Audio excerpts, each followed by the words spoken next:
жерде bıçak бар деген boyunca kete bergen, başka söz etkenimiz. Mıyzam barбы? Taşıyıp, Sadır Japarov suranam, şunu ömür boyu kamalsın şu. Men çıdamayım şu ömür ayağına çeyin. Kantip çıdayım, bir ayılda жүрüp, bir emes ekön öldürgön, üçüncüsünü ушундай кылып атат. Men bul kankor men kүйгөн жерim, şu sotto карабай койду, sotto айтат şu, men bıçak saygan emesmin deyт. Degende men ошондон бери жүрөгүм токтobой тур.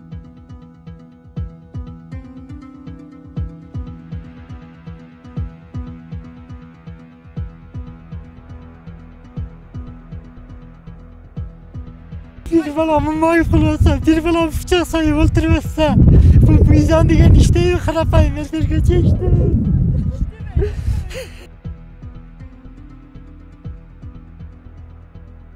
Tez çekilmese biz daha kanga kan, muşka muş kılavuz buna. Bizim çıdamız gitti buna. 5 aydan beri davleyne olduk. İnsult balgala kaldı buna. Pristup oldu saat, minut sayın. Uşunun arkasında жүрөбүз buna bir borumdur. Kayra dağı burup gelip öldürүү maksatında gelip maşina menен putumu 2-3 жолу тебилеткен, алдыга аркага айдап. Андан кийин ошо өзүм билбейм, үйгө алып келишиптир.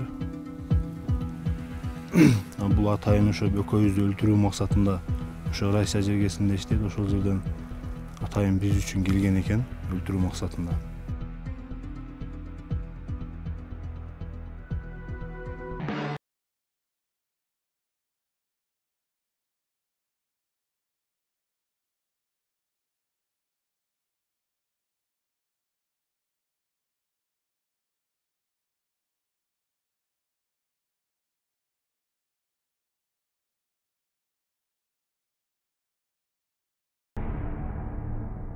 Орусияда иштеп жүргөн мекендештерге ишенимдүү өнөктөш. Биз сиздин мыйзамдуу миграцияңыз үчүн Казакстанга кирди чыкты кылабыз. Биздин документтик кызматта ИНН, СИНЕЛС, ДМС, паспорт котормосу, полис чоңдорго жана ошондой эле регистрация 3 айдан 9 айга каралган. Бардык кызматтар ишенимдүү жана 100% кепилдиги менен. Сиз бизди экрандагы телефон номерибизден таба аласыз. Ошондой эле комментарийде WhatsApp шилтемеси дагы бар. Мен Сейитбек уулу Чыныбай 1994-жылы туулган. 3-ноябрь күнү саат 1-лер чамасында Алымжан уулу Амангелди үйгө келген. Үйгө келип машинасына салып айылдын этегине тумшуктаган деген жака алып барган. Ошол жерде олтурганбыз. Олтуруп өткөн кеткен нерселерди айтып Амангелди мага ар кандай жаман сөздөрдү айтып, ошондой нерселерди кылды.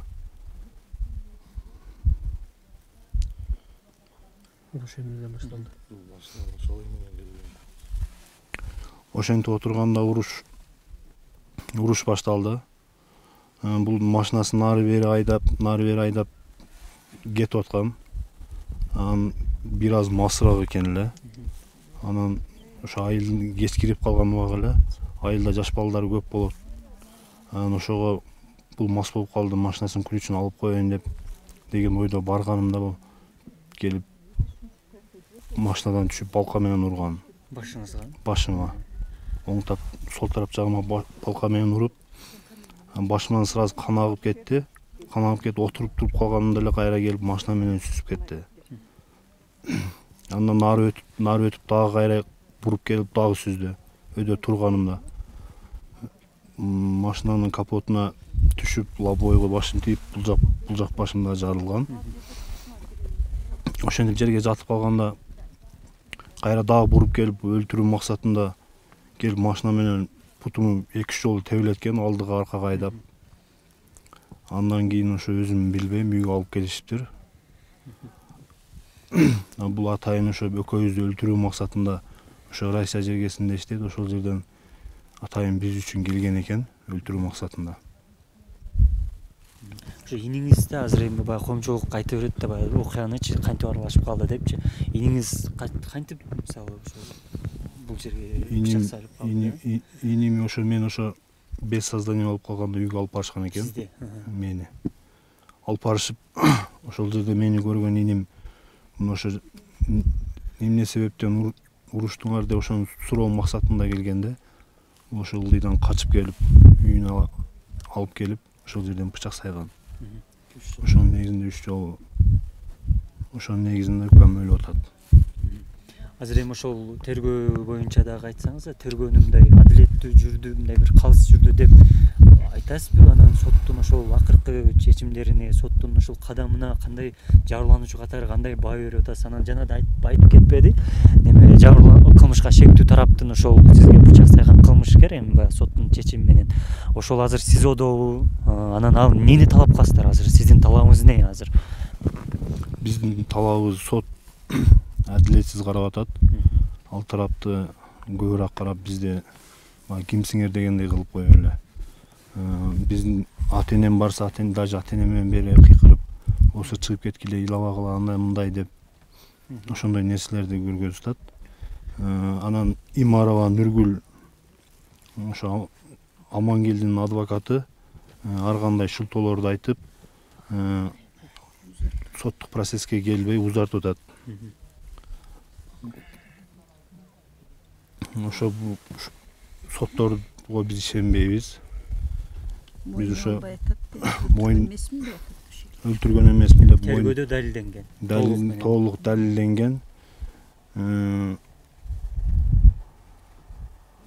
Мойнун албай атат. Өлтүргөн эмесмин. Мен экинчисин мойнума алам, экөөнү мойнума албайм деп ошондой түрлөрдү көргөзүп атат. Азыр эми бутуңузду деле неме көрсөтүп койсоңуз болот, мындай ушул жерден эгер суу болсо.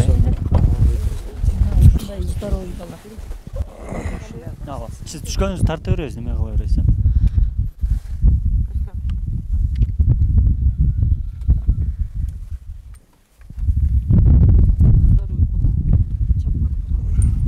Bunun butu maldı майданып кеткен. Машина мындай жаткызганда тепселеген да, жыгылганда майданып кеткен. Азыр гипстесиз. Гипсин алдырган. 5 ай болду. İçinde temir var hazır. Şu başını tükkenine kan koyup ketip kalgan. Ya Көрсөтүп кое бериңиз эле могу жерлерде. Бияка балка ошо биринчи балкалар менен балка менен чабылганда аяғында болса ошо машинаға коюп Kabloga teyip maşlanın. Şu balanın ayından belkisi bağlı sayın oldu atmayı var.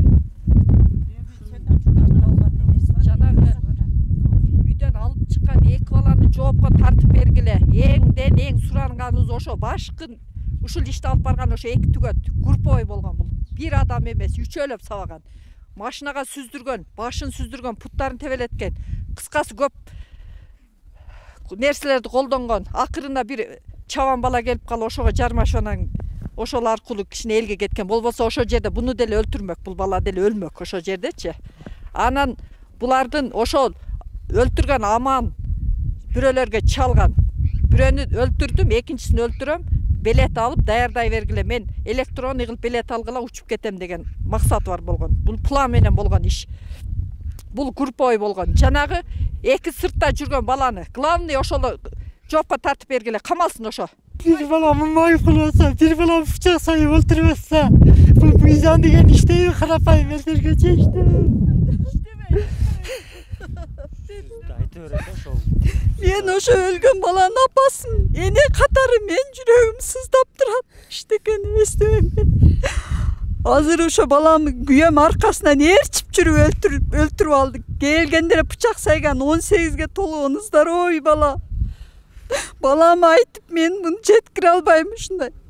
Чоң балам путун балка менен чаап башын машина менен тебелеткен. Мен чыдабайм, мен ушу балам ушул жерге келип кичине балам келгенде бычак бар деген боюнча кете берген, башка сөз айткан эмес. Мыйзам барбы? Ташип, Садыр Жапаров суранам, ушуну өмүр боюга камалсын ушу. Мен чыдабайм ушу өмүрүм аягына чейин. Кантип чыдайм, бир айылда жүрүп, бир эмес экөөнү өлтүргөн, үчүнчүсүн ушундай кылып атат. Мен бул канкор мен күйгөн жерим ушу сотто карабай койду, сотто айтат ушу мен бычак сайган эмесмин дейт. Дегенде мен ошондон бери жүрөгүм токтобой турат ушу. Приступ болуп атат, приступ.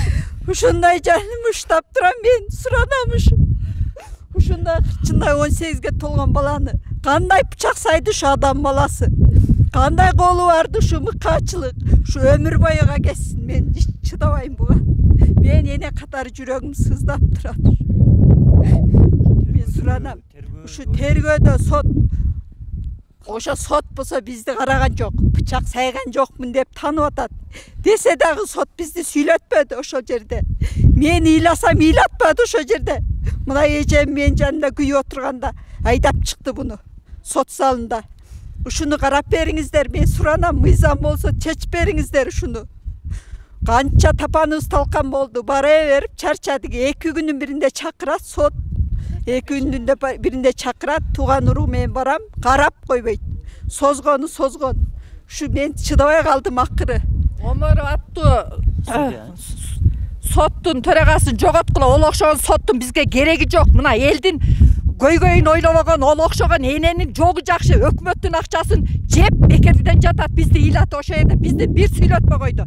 Мына лишний мени ошо жерден колоп чыкты. Мына күйөө алама бооруму ачып, сөз сүйлөй албай титиреп турган чакта бооруму ачып, сөз кайтарып чип кетти мен. Мен жетелеп чыгап салды эшикке. Бул окшогон соттун кереги жок. Малын сатты, мүдүрү калбай акыры биз ушу жол кырасын төлөп биз барып ар 2 күндө чакырат бизди. Ар 2 күндө барабыз, топтолуп 30-40 адам барабыз, ыйлап ушу бир тууганыбыз экен ушуга күйүп барып, ошол жерден бир жакшы сөз укпай өлтүргөн канкорду сиздей, а биз ыйласак бизди жемелеп эшикке жетелеп чыгарып салды. Бул окшогон сотту жок кылгыла, кереги жок. Биз мыйзам өкмөт иштейт деп жүрүпбүз 4 айдан бери. Давно ушу телеканалга чыга турган нерсе болчу. Бул адам жоготту деген эң жогорку болбогон кылмыш.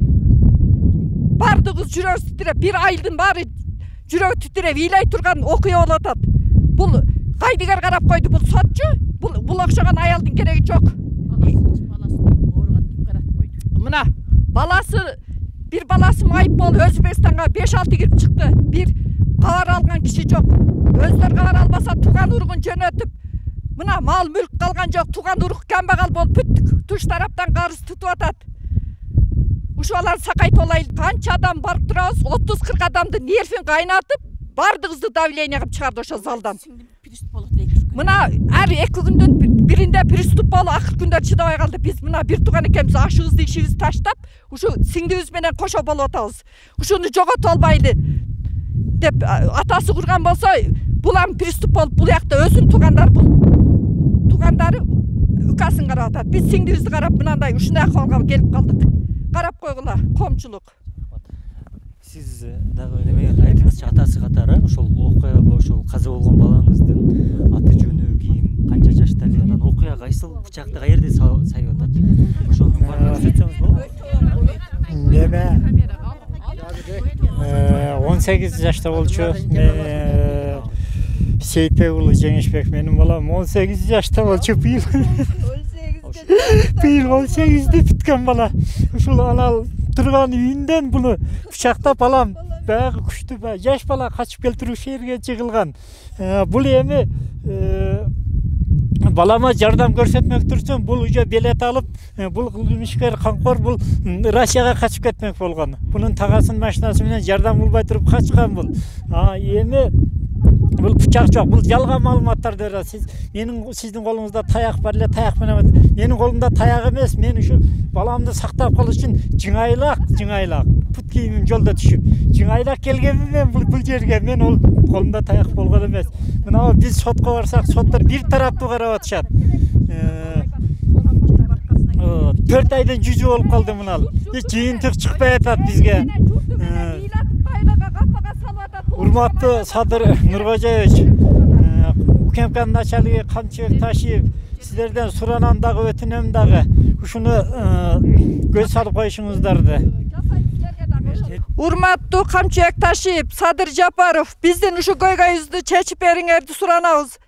Биз мындай так тез чечилбесе, биз дагы канга кан, мушка муш кылабыз. Мына биздин чыдамыбыз кетти. Мына 5 айдан бери давление болдук.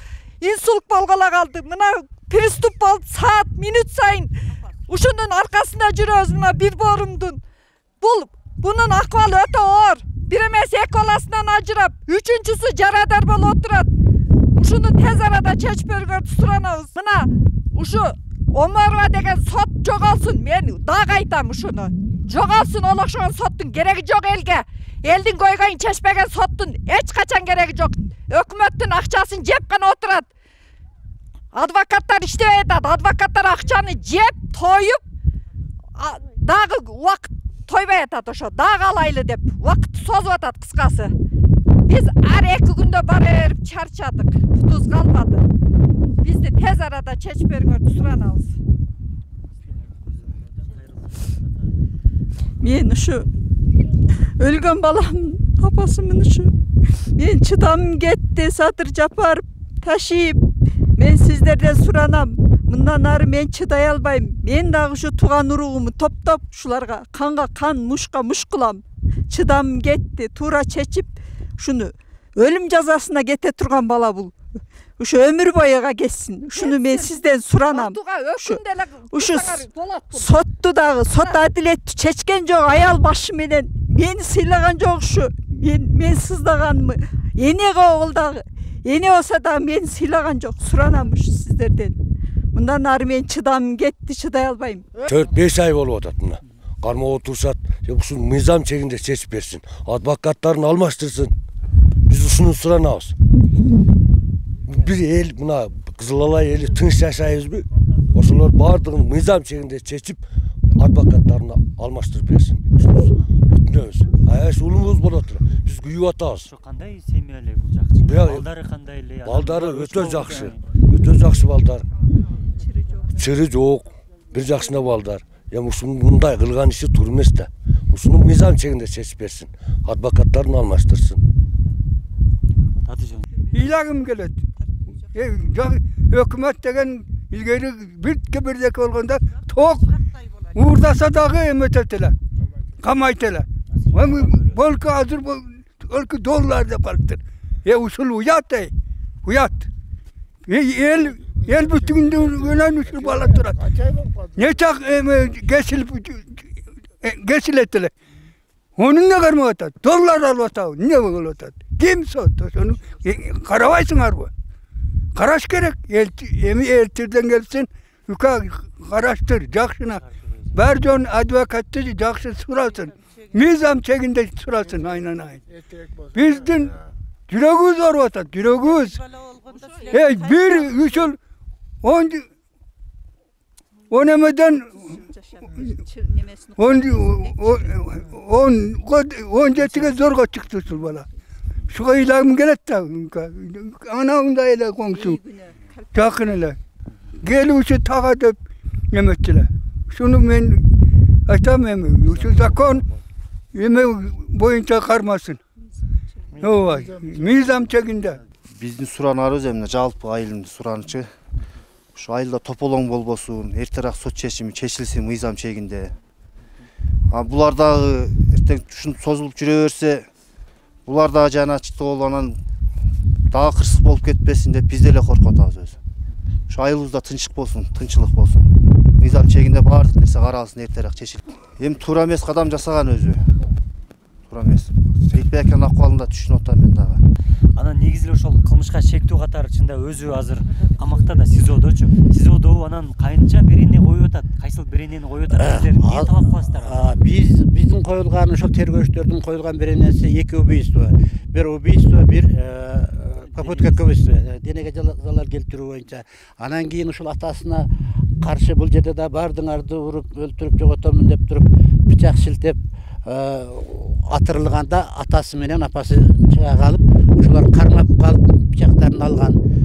Ошол боюнча хулиганство деп 3 убийство. Бул негизи өтө оор кылмыш менен козголгон ишти ушунчага создук туруп, күндөн күн өткөзүп, уже 5 айга келди. Ушу 5 айга чейин ушул айылдагы аба аксакалдарды, тууган уруктарды, ички иштер органынын жана ошондой эле айыл башчыларды жана баардыгына мен ошол эч кандай бир айылда турабыз, жамандык жакшылыкка барбай, ушулар менен кагыштырып согуштурбай мен тынчтыкты кармап берем аксакал деп аксакал башым менен ошолорду эч кимге жолотуп турбай, эч кимге тийгиздирбей келдим эле.